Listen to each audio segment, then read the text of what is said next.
व्यक्ति को आपने मुख्यमंत्री बनाया है उसके चाल चरित्र चेहरा के बारे में बोरिंग रोड इलाके में रहने वाले लोग से ज्यादा बेहतर कोई नहीं जानता है। और ये मत भ्रम पालिए कि भैया हम थोड़े वोट दिए थे सम्राट चौधरी को, हम तो नीतीश जी को वोट दिए थे। ये खुशफहमी मत पालिए। आपके वोट से सम्राट चौधरी मुख्यमंत्री हैं। उपचुनाव में आप भाजपा को बांकीपुर में हरा दें तो यहां से लेकर दिल्ली तक भाजपा के नेतृत्व को यह पता चल जाएगा कि जिस व्यक्ति को उन्होंने मुख्यमंत्री बनाया है वो जनता को स्वीकार्य नहीं। नमस्कार, न्यूज़ फॉर नेशन देख रहे हैं आप। आपके साथ मैं हूं राजनंदिनी। जनसुराज के सूत्रधार प्रशांत किशोर ने एक बार फिर से बिहार सरकार पर बड़ा हमला बोला है। दरअसल आपको बताएं तो उन्होंने कहा है कि सम्राट चौधरी के बारे में अगर आपको जानना है तो आप बोरिंग रोड चले जाइए। इसके अलावा उन्होंने अन्य मुद्दों को लेकर के भी कहा है। लेकिन सोचिए कि बिहार के मुख्यमंत्री को लेकर के आए दिन ऐसे आपत्तिजनक जो बयान है वो लगातार दिए जा रहे हैं और इसी कड़ी में प्रशांत किशोर ने भी बड़ा हमला किया है सम्राट चौधरी के ऊपर, प्रधानमंत्री नरेंद्र मोदी के ऊपर और भाजपा सरकार के ऊपर। उन्होंने ये कहा है कि इस बार बांकीपुर में जो उपचुनाव होना है उसके जरिए आप बता सकते हैं कि कौन जीतेगा कौन हारेगा। साथ ही साथ भरत तिवारी एनकाउंटर मामले को लेकर के भी खूब गुस्से में है प्रशांत किशोर। आइए हम आपको सबसे पहले सुनाते क्या कुछ कह रहे जनसुराज के सूत्रधार। अवसर इसलिए है कि यहाँ पर जिसको आपने वोट देकर मुख्यमंत्री बनाया है सम्राट चौधरी जी को, आपके पास ऊपर वाले ने एक अवसर दे दिया है उसको सुधारने का।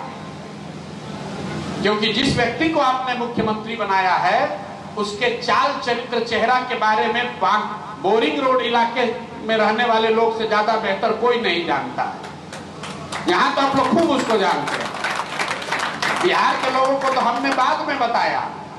बोरिंग रोड के इलाके में रहने वाले लोग अपने मुख्यमंत्री के कार्यविधि, इनके चाल चरित्र चेहरा से खूब वाकिफ है।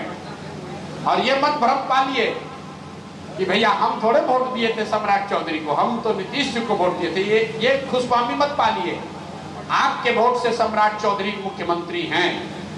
लोग कहता है कि हम तो मोदी जी को दिए थे, नीतीश को दिए थे।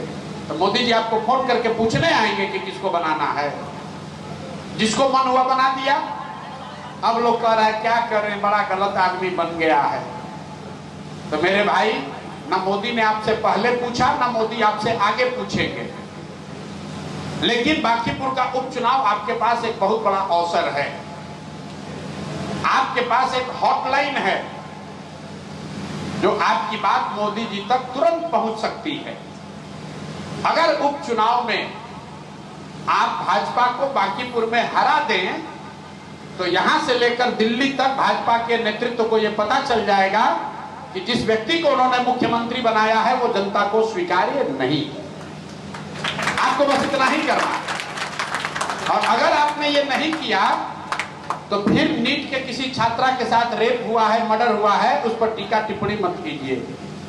अगर किसी भरत भूषण तिवारी को मार दिया गया उस पर बैठ के बहसबाजी मत कीजिए। अगर नालंदा में 2 पासवान समाज के बच्चों की लिंचिंग कर दी गई तो उस पर भाषण मत दीजिए। उसका अधिकार आपको नहीं है। बिहार मोदी जी, सम्राट चौधरी, नीतीश कुमार और प्रशांत किशोर से नहीं सुधरेगा जब तक यहाँ के लोग नहीं सुधरेंगे, जब तक आप वोट देने का तरीका नहीं सुधारिएगा तब तक ये कभी सुना आपने कि प्रशांत ने क्या कुछ कहा।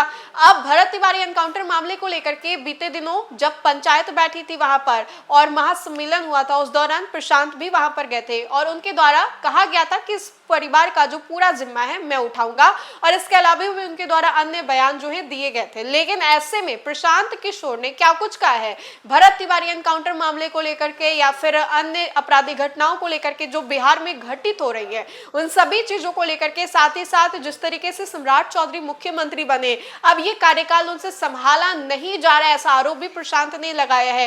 कहा है कि अगर आपको सम्राट चौधरी के बारे में बेहतर तरीके से जानना है तो बोरिंग रोड में रहने वाले तमाम लोगों से आप पूछ लीजिए, वो लोग आपको बेहतर तरीके से बता देंगे। क्या कुछ कहते नजर आ रहे थे प्रशांत किशोर, ये हमने आपको सुनवाया। तो फिलहाल के लिए खबर में इतना ही। खबरों का सिलसिला लगातार जारी रहेगा, तब तक के लिए आप देखते रहे न्यूज़ फॉर नेशन। बहुत बहुत शुक्रिया।